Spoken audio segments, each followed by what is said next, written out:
محترم ناظرین السلام علیکم۔ آئیں ایک سفر پر چلتے ہیں، ایک ایسے شہر کا سفر جسے دنیا کا سب سے پاکیزہ شہر کہا جاتا ہے، جہاں ہر دل سکون پاتا ہے، جہاں ہر زبان اللہ کا نام لیتی ہے۔ یہ ہے مکہ مکرمہ، اللہ کا چنا ہوا شہر، خانہ کعبہ۔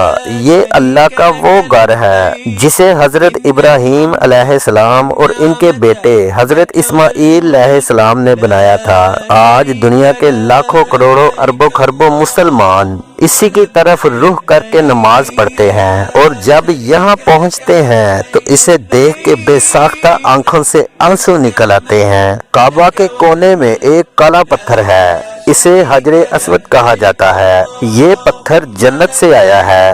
نبی کریم صلی اللہ علیہ وآلہ وسلم نے اسے اپنے ہاتھوں سے کعبہ میں رکھا تھا، اور آج بھی لوگ اسے چوم کر دعائیں مانگتے ہیں۔ مقام ابراہیم، قدموں کے نشان والا کعبہ کے قریب ایک شفاف شیشے میں ایک پتھر رکھا ہے جس پر حضرت ابراہیم علیہ السلام کے قدموں کے نشان ہیں۔ جب وہ کعبہ بنا رہے تھے تو اس پر کھڑے ہو کر کام کرتے تھے۔ یہ پتھر ہمیں ان کی محنت اور عبادت کی یاد دلاتا ہے۔ صفا اور مروہ، ایک ماں کی محبت۔ کعبہ کے پاس دو پہاڑیاں ہیں، یہ حضرت ہاجرہ اور حضرت اسماعیل علیہ السلام کی کہانی سناتی ہیں۔ حضرت ہاجرہ پانی کی تلاش میں ان دو پہاڑیوں کے درمیان میں دوڑیں۔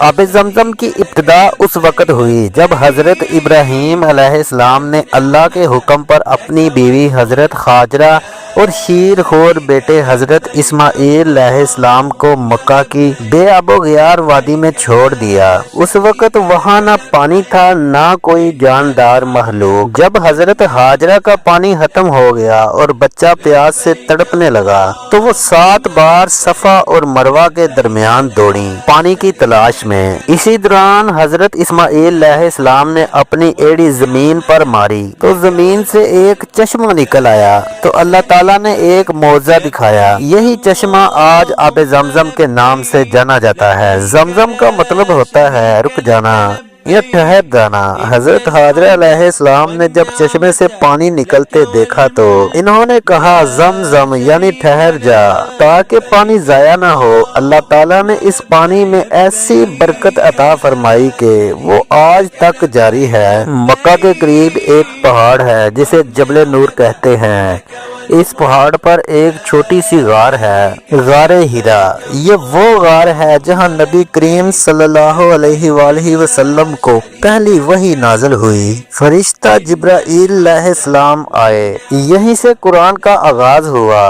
ایک اور پہاڑ ہے جس کا نام ہے جبل ثور۔ جب نبی کریم صلی اللہ علیہ وآلہ وسلم مکہ سے مدینہ ہجرت فرما رہے تھے، یہ وہ پہاڑ ہے جس کا نام ہے جبل ثور۔ جب آپ صلی اللہ علیہ وآلہ وسلم مکہ سے مدینہ ہجرت فرما رہے تھے تو دشمنوں نے آپ صلی اللہ علیہ وآلہ وسلم کا پیچھا کیا۔ آپ صلی اللہ علیہ وآلہ وسلم اپنے دوست حضرت ابوبکر صدیق رضی اللہ تعالی عنہ کے ساتھ اسی غار میں چھپے تھے۔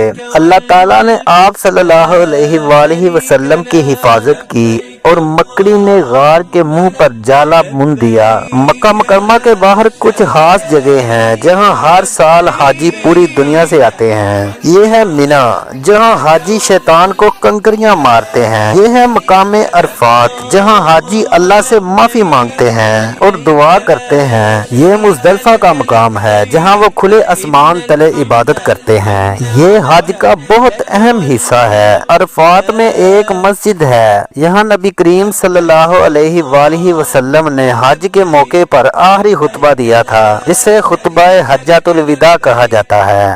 اس میں آپ صلی اللہ علیہ وآلہ وسلم نے سب کو عدل، محبت اور بھائی چارے کا پیغام دیا۔ یہ ہے مکہ مکرمہ کا ایک پرانا قبرستان جس کا نام ہے جنت المولا، جہاں آپ صلی اللہ علیہ وآلہ وسلم کی پہلی بیوی ام المومنین حضرت خدیجہ رضی اللہ تعالی عنہا دفن ہیں۔ یہ وہی جگہ ہے جہاں آپ صلی اللہ علیہ وآلہ وسلم کے خاندان کے کئی افراد آرام فرما رہے ہیں۔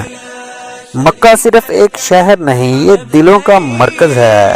یہ وہ جگہ ہے جہاں انسان اللہ کے سب سے قریب ہوتا ہے۔ یہاں کی فضا، یہاں کی زمین، ہر چیز عبادت میں مصروف ہے، اور جو ایک بار یہاں آ جائے اس کا دل یہیں رہ جاتا ہے۔ یہی مکہ مکرمہ ہے، اللہ کا چنا ہوا شہر۔ محترم دوستو، یہ تھی ایک مختصر سی ویڈیو مکہ مکرمہ کے بارے میں۔ ویڈیو آپ کو کیسی لگی کمنٹ سیکشن میں ضرور بتائیں، اور مزید ایسی ویڈیو دیکھنے کے لیے ہمارے چینل کو سبسکرائب کر لیں۔ والنعمة لك والملك لا شريك لك لبيك اللهم لبيك لبيك لا شريك لك لبيك لبيك والنعمة لك والملك لا شريك لك لبيك اللهم لبيك لبيك